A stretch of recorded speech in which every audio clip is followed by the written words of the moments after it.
चाचा शिवपाल को लेकर अखिलेश यादव का आने वाले वक्त में क्या बड़ा फैसला रहने वाला है, क्योंकि नेताजी के निधन के बाद अखिलेश का पूरा साथ दिया है चाचा शिवपाल ने अभी तक हर मोड़ पर।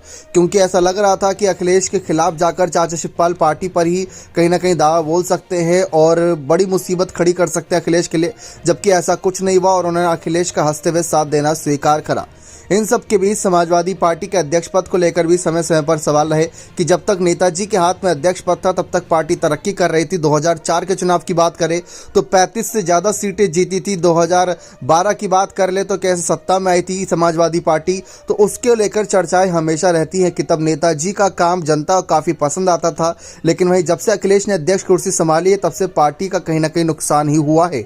भले ही 2022 के चुनाव में थोड़ा बहुत फायदा हुआ था, लेकिन बहुमत नहीं मिला तो फायदा किस काम का। अब यही सवाल उठाए जा रहे हैं लोकसभा चुनाव 2024 को लेकर कि अखिलेश जो भी फैसला इस समय ले रहे हैं, जो भी रणनीति बना रहे हैं, क्या वह पार्टी के हित के लिए है? क्या अखिलेश को अपने आप को हटाकर अध्यक्ष पद से क्या चाचा शिवपाल को अध्यक्ष पद सौंप देना चाहिए? क्योंकि अगर आप गौर करें तो चाचा शिवपाल की भूमिकाएं भी काफ़ी इंपॉर्टेंट रहने वाली हैं पार्टी के अंदर। कहा जाता है कि चाचा शिवपाल बड़े ही सुलझे इंसान हैं, बड़े सुलझे नेता के तौर पर माने जाते हैं। फैसले लेने से पहले 10 बार सोचते हैं, ना कि फैसला लेने के बाद। अब जैसे अखिलेश की अगर बात कर ले तो उन्होंने अभी हाल ही में एक बयान दिया कि उन्हें पता होता कि इंडिया अलायंस लोकसभा चुनाव के लिए ही है, विधानसभा चुनाव के लिए नहीं, तो वह उस अलायंस का हिस्सा नहीं बनते। तो ये गलती किसकी थी, अखिलेश की थी कि या फिर कांग्रेस की थी? तो सवाल सामने है कि अखिलेश की वो गलती थी। अखिलेश को पहले पूरी जानकारी इकट्ठा करनी चाहिए थी, लेकिन अखिलेश ने उसके बाद जो हो हल्ला करा वो सबने सुना।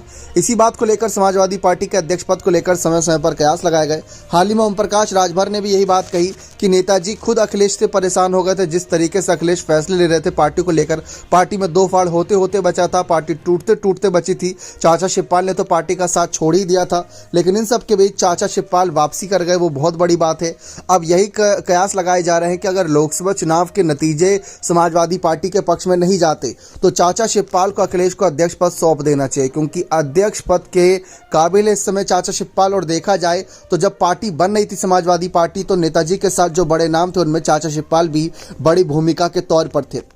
आज कुछ नाम ऐसे हैं जो गुमनाम हो गए, लेकिन चाचा शिवपाल एक नाम के तौर पर बचे हुए हैं। तो अखिलेश को कहीं ना कहीं ये बड़ा फैसला लेना चाहिए। जैसे कांग्रेस पार्टी की बात कर ले, राहुल गांधी ने खूब संभालने की कोशिश करी पार्टी, लेकिन नहीं संभाल पाए तो क्या हुआ, अंत में किसी ऐसे नेता के हाथ में पार्टी कमान सौंपने पड़ी जो काफ़ी एक्सपीरियंस है, जिसको तजुर्बा है कि कैसे पार्टी आगे बढ़ सकती है।